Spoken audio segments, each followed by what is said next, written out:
turnovers. Baker will try to autocorrect this week as he makes his first ever home start, taking on the 3-1 Baltimore Ravens. When asked about Baker, Ravens defensive coordinator Don Martindale compared him to some of the best to ever play the game. I think Baker Mayfield's this generation's a Brett Favre or John Elway, if you will. I mean, this guy knows where he wants to go with the ball, and he's very accurate. He has a quick release, and he's really playing well.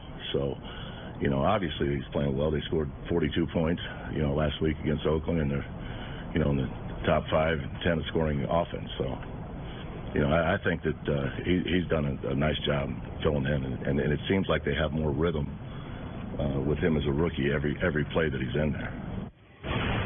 All right, Chris, if you are the Ravens defense, how do you approach Baker Mayfield? First of all, I'm going to translate what Wink Martindale just said just now. So all of those things he said, what he didn't say says more about his plan of attack in terms of how they're going to neutralize Baker Mayfield. He's looking at those 4 turnovers in that Oakland Raiders game, particularly the 2 late in that game, and saying that's what we're going to try to do against this young quarterback. We're going to throw a lot of different looks at him, some exotic pressures, and see how he can handle that. Because Baker Mayfield has not seen a lot of football. We talk about this with young quarterbacks all the time. You don't have answers for everything just because you haven't played at this level for a very long time. Experience matters, and so Wink will probably look to take advantage of Baker Mayfield not having that experience. They're not going to allow vertical entry from those receivers. There will be some press, some reroute. The Ravens are getting back Jimmy Smith, a big physical corner. That should make a difference in this game. So I look for them to be able to try to neutralize Baker Mayfield by pressing those receivers and then making sure that they keep him in the pocket and pressure him from there. Yeah, they're going to put pressure on him. They're also the ability to play man-to-man. Jimmy Smith coming back. What does Jimmy Smith do? He plays press coverage. So he's going to give the D coordinator plenty of options. But this is what you do to a young quarterback. You don't give him the same look. And this is what Baltimore does. Baltimore is not a standard coverage team. They give you a variety of looks. And I like the fact that I listen to scouting reports a little bit different when you're in the same division and potentially you might be facing a guy for 10 years. So the scouting department, what they told the defensive coordinator, that's what he told us. So for me, I take some weight into what he's saying based off of this is what the organization feels like. For the next 10 years, we might be facing the next Brett Favre. We faced Brett Favre in Minnesota. What do?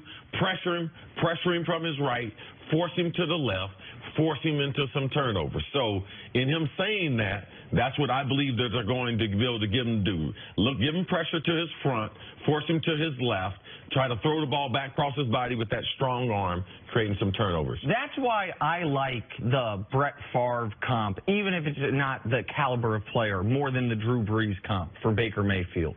Because I see more of a risk taker, stronger arm, a guy who is going to be much more boom bust than Drew Brees, who's been one of the steadiest forces in this league. Really, the only part of Brees that Baker reminds, the only part of his height. Baker that reminds me of Brees is his height and his throwing motion to a degree. Yes. The straight over the top, what you told me to look for, and now I can see it with him, Russell Wilson, Brees, those guys who have to throw like that. But stylistically and almost emotionally, he feels a lot more like a Brett Favre type. And he's had to be that in his limited time with the Browns. And he said they scored, scored 40 points. Last time the Browns scored 40 points, Brett Favre was still playing football, by the way. Whoa. It was 2009. So, like, the idea that it is that we're going to hold too much against those 4 turnovers against Baker, I'm not going to, because they had to go up and down. One of the picks was off a receiver's hand. The other pick was desperation time, trying to get in field goal range and knowing if I do turn it over, we're going to overtime anyway. But the ball security is where he's got to be good, and that's where the Browns on the other side have been great. And it's why only having 1 win so killer. They forced 13 turnovers, Canty. Like, they are first. It's hard to believe you don't have 1 win. They're +7 in the turnover margin, and they have 1 win. You said it, and you're right. The one stat that no matter the era of football we go to, that you can line up directly with the standings is turnover margin by the end of the year. The Browns have squandered opportunity after opportunity to get wins early in the year, and now they're playing a Ravens team that I'm going to give you credit again. You said before the year you thought this could be one of the better defenses. I did not see that. They have been arguably the best defense in the AFC, not named the Jacksonville Jaguars, and they've done it without Jimmy Smith, who's the best player in their secondary. Well, they have 2 veteran safeties, so that enables Wink Martindale to do a lot of different things coverage front-wise. But when you look at this Ravens defense, it's a group that can be opportunistic. But I'm looking at this from the other side with Joe Flacco. In his last 4 games against the Cleveland Browns, he's got 5 interceptions.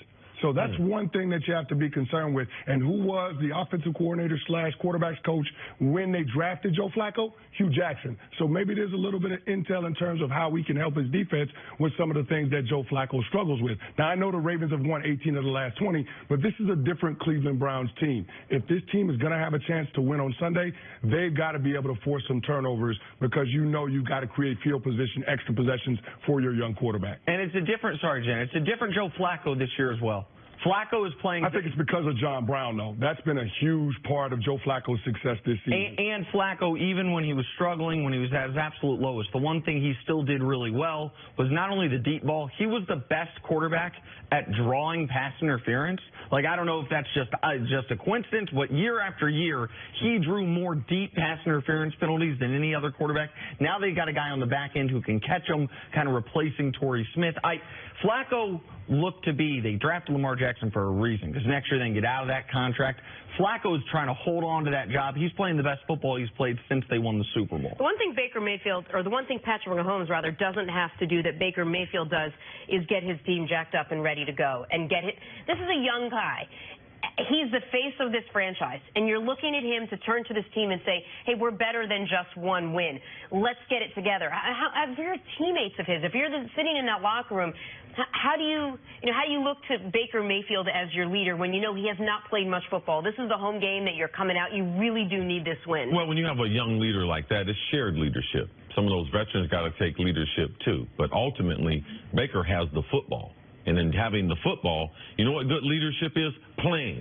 All right? Protecting the football. All right? Act like you know that we are first in the NFL in turnovers. Let's play in sync with that defense. So there's certain things that even as a young player that he's going to understand. And I believe the turnovers, he's going to understand. He's going to understand what kind of defense he has. So I believe Baker Mayfield is a star in this league, but he doesn't necessarily have the best weapons either that he's thrown at. Like, we were talking about Josh Gordon being there, so be careful, Baker. You got to be careful with trying to force the ball to guys who you're trying to put them in a position to make superstar plays and they're not superstar players. One thing that Baker can do, he has that mobility aspect to his game. The Ravens, to this point in the season, they haven't played against a mobile quarterback, so that's something that maybe the Browns offense can use in their favor, Baker Mayfield being able to do some things off schedule. Something to watch in the game. Watch your boy T. Sizzle. It'll be his first time playing against Baker Mayfield. Now, he's got a lot of respect for Ben Roethlisberger.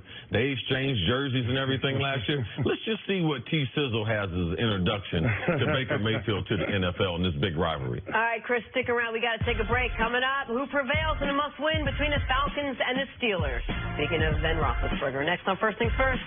I know what that introduction gonna be like. Yeah. I know exactly what that is. Yeah, his bedside manner ain't real good. Yeah. You didn't get a truck